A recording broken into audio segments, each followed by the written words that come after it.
예, 안녕하십니까. 3주차 제3장 통합교육과 개별화 교육계획에 대해서 살펴보자 합니다. 예, 목차를 보면은 통합교육의 개념과 정의, 통합교육의 패러다임 변화, 통합교육 현황, 통합교육 효과와 교사 간 협력, 통합교육 실제, 개별화 교육계획의 개념, 개별화 교육계획의 수립 실행 절차, 개별화 교육의 실제, 효과적인 교과 운영을 위한 교사의 역할에 대해서 공부하고자 합니다. 통합교육에 대해서 그림으로 보면 물리적 통합, 함께하는 공간, 사회적 통합, 일반화과 상호작용, 교육과정의 통합, 교수 적합화 및 수정에 대한 내용을 포함하고 있습니다. 다음으로 이제 통합교육의 목표 및 내용을 살펴보면요. 먼저 다양성 인정 및 수용에 대한 목표가 있습니다. 개인 간의 차이를 인정, 수용, 존중하고 개인의 능력이 서로 다름에 대해서 차별하지 않고 독특한 요구로 인정하는 것을 의미하고, 두 번째, 교육의 평등성 추구라는 목표를 갖고 있는데, 동일한 교육을 제공하는 것이 아닌 개인이 지닌 학습 능력과 요구에 적합한 교육 서비스를 제공함을 의미합니다. 세 번째, 교육의 수혈성 보장이라는 목표를 갖고 있는데요. 수월성을 보장하는 것을 우수 학생 교육에 국한시키지 않고 개인의 잠재력을 최대화한다는 측면에서 이해하는 것이 필요하며, 장애 아동이 잠재력을 최대한 개발시켜준다는 측면에서 수월성 보장이 이루어집니다. 네 번째, 이제 공동체 사회 구현이라는 목표를 갖고 있는데요. 단 한 명의 구성원도 소외시키지 않고 각자 역할에 맞는 수행을 하며 집단으로 공동의 이익에 기여하고 조화를 이루며 더불어 살아가는 사회를 구현함을 목표로 하고 있습니다.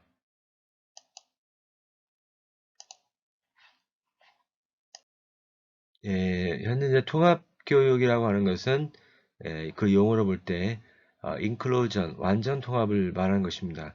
국내에서는 용어에 관한 충분한 논의가 없었는데 인테그레이션을 통합교육, full integration, inclusion, full inclusion을 완전 통합교육, inclusion을 포함교육, 포괄교육 또는 통합교육, full inclusion을 완전 포함교육, full inclusive education을 모든 학생을 위한 일원화된 교육 공동체의 통합교육 등으로 다양하게 번역하여 사용하고 있습니다. 통합의 과정적 측면에서 거시적 안목으로 폭넓게 조망하여 본다면 통합과 포함이라는 두 가지 의미로 요약해 볼 수가 있겠습니다. 살펴보면은 이제 특수교육진흥법에서 정의를 보면, 특수교육진흥법에서는 특수교육 대상자의 정상적인 사회적응 능력의 발달을 위하여 일반 학교에서 특수교육 대상자를 교육하거나 특수교육 기관의 재학생을 일반 학교의 교육과정에 일시적으로 참여시켜 교육하는 것으로 규정하고 있고, 두 번째, 장애인 등의 특수교육법에서는 통합교육이란 특수교육 대상자가 일반 학교에서 장애 유형, 장애 정도에 따라서 차별받지 않고 또래와 함께 개개인의 교육적 요구에 적합한 교육을 받는 것을 의미합니다. 그래서 학문적으로 보면은 통합교육은 특수교육 대상자는 물론 모든 학생을 교육할 수 있는 체제가 구축된 환경에서 차별받지 아니하고 개개인의 독특하고 다양한 개별적 요구에 적합한 최상의 교육적 서비스를 제공하는 것을 의미합니다. 다음은 통합교육의 이제 패러다임 변화를 볼 수 있는데요. 각 연대별로 그 철학이 의미하는 바가 각각 양상이 다릅니다.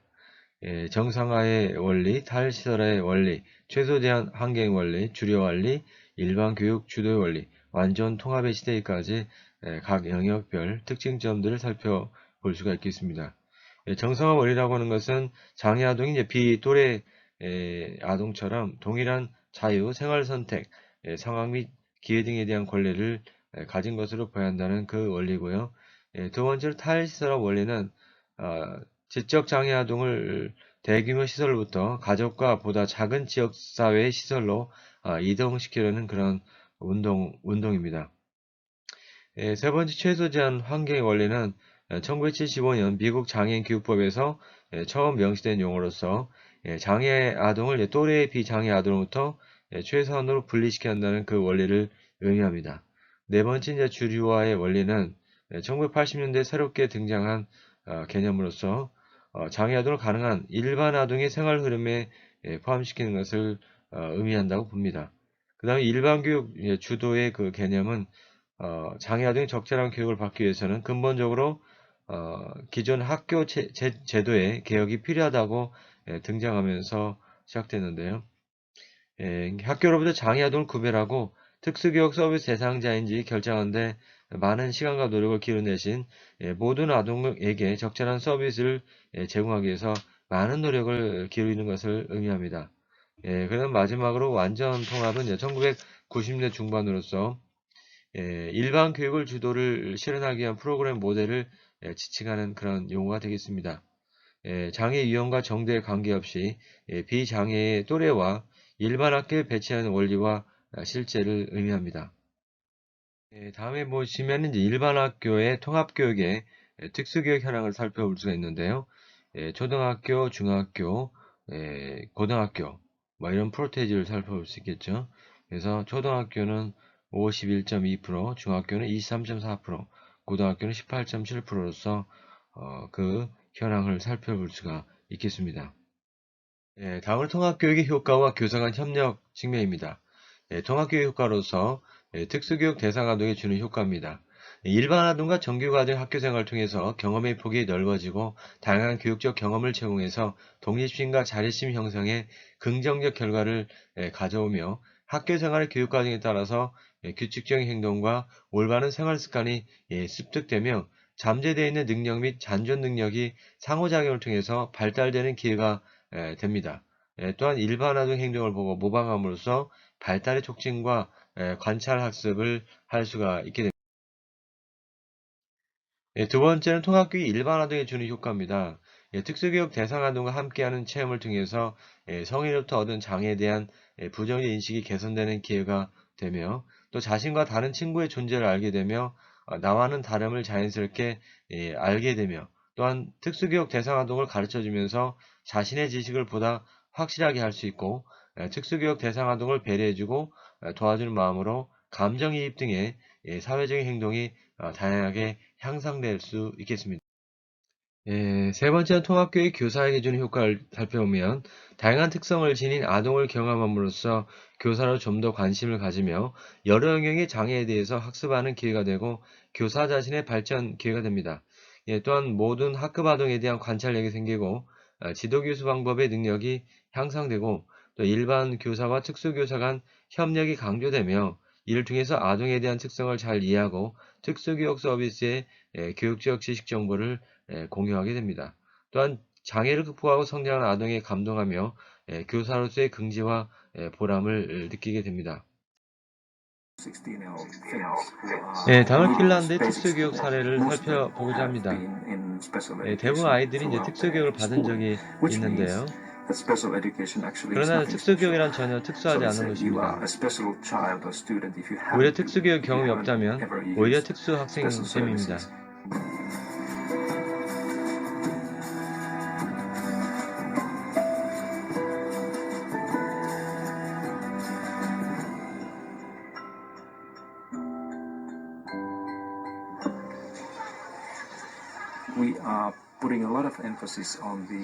핀란드 특수교육의 특징은 이제 학생들의 문제를 조기에 발견하는 게 많은 노력을 기울인다는 점에 있습니다.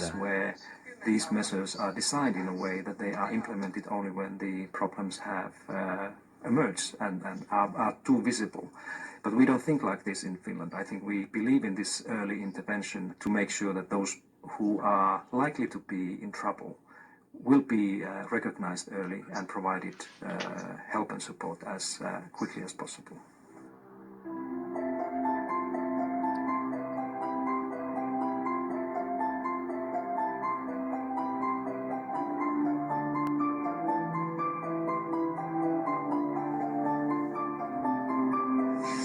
Kaksi kertaa 2. Mitä se on potenssimerkinnä? 2 potenssiin 3. Hyvä. We, as subject teachers, cooperate with the special teacher in cases where we see that 학생들의 공부에 an 문제가 individual 있을 때는 student has problems with their 특수교사들이 studies. 참여하도록 하고 It 있습니다. might be problems with concentrating on a theme. It might be reading and listening difficulties, especially in languages and math. What we do is that we contact the special teacher at the very early moment. We called it the first intervention. We'd talk with the special teacher and try to arrange a time that she or he could be able to come and join me as a subject teacher to my classroom and then focus on the problem. 따라서 extra help, 다시 얘기하면 이제 특수한 도움이 필요한 학생들을 이 스페셜 특수 교육이라고 이렇게 얘기할 수가 Nyt 있겠습니다. luetaan meidän kaikki vanhat tutut sanat, mitkä me osataan kaikki nämä. Minulla on sellainen käsitys, että oppilaat tulevat tänne mielellään. Että tämä ei ole rangaistuspaikka, vaan tänne päästään. Tämä oli Allu. Tämä oli Tuuli. The special teacher is available for a couple of hours, and then she picks the student to a separate classroom and helps him or her there. And we also make an individual learning plan for that individual student. And by taking these measures, we try to guarantee that no one is lacking behind.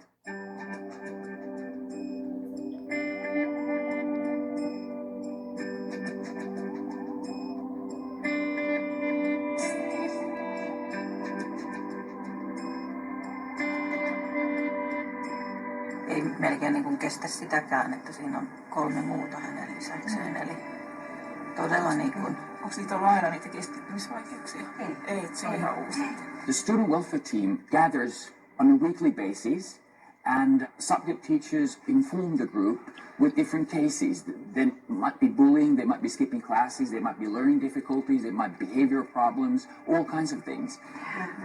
Ja sen takia mä oonkin nyt niin huolissani, koska mä niin kuin näen, että hänellä olisi kykyä vaikka mihin. Hän on hyvin lahjakas ja nyt kun englannin kielikin on tässä alkanut, niin hän tekee kotona ihan ylimääräisiä töitä englannin kielellä, kirjoittaa pieniä tarinoita jo. And then these individual problems are dealt with case by case in this weekly meeting that every school in Finland has. Tämä nyt selkeästi hänellä on tämmöinen ulkonäköongelma itsensä kanssa, että hän niin kuin kokee olevansa turhan iso. Ja mä sitä yritin nyt sanoa, että kun ei tässä olla nyt kauhean isoja ja näin, että ei mitään mitään. Our student welfare group deals with any kinds of problems that we see in school, having to do with problems at home or at learning disabilities, multicultural problems. The main value of our student welfare group is to interrupt as soon as possible problems involved.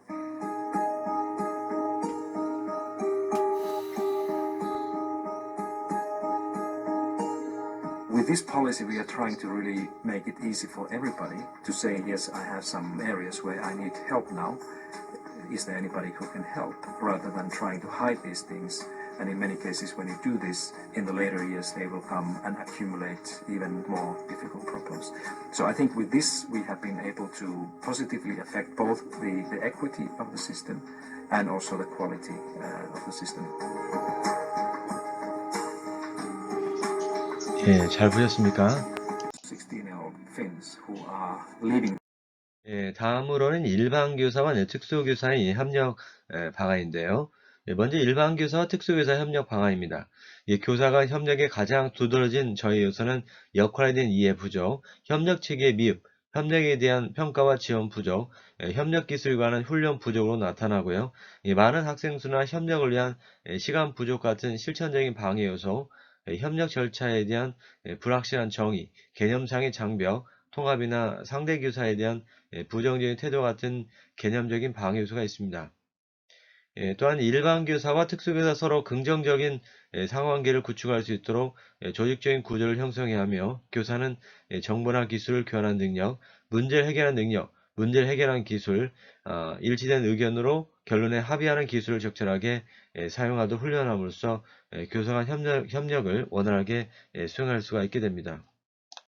이제 통합교육의 실제 측면을 살펴보면 협동학습이 있습니다. 협동학습은 특수교육 대상자를 가르치는데 일반 또래를 활용하는 방법으로서 1대1 개인 지도와 팀끼리 경쟁 등을 조성해서 실시하게 됩니다. 두 번째, 차별화 교수 방법인데요. 이 수업에 참여한 다양한 학습자의 특성을 준비도, 관심사 및 흥미, 학습 프로파일로 나눠 분석하고 수업에서 각자의 특성에 맞는 여러 선택을 제공하여 개개인에게 적합하고 흥미로운 학습 경험을 제공하는 것을 의미합니다.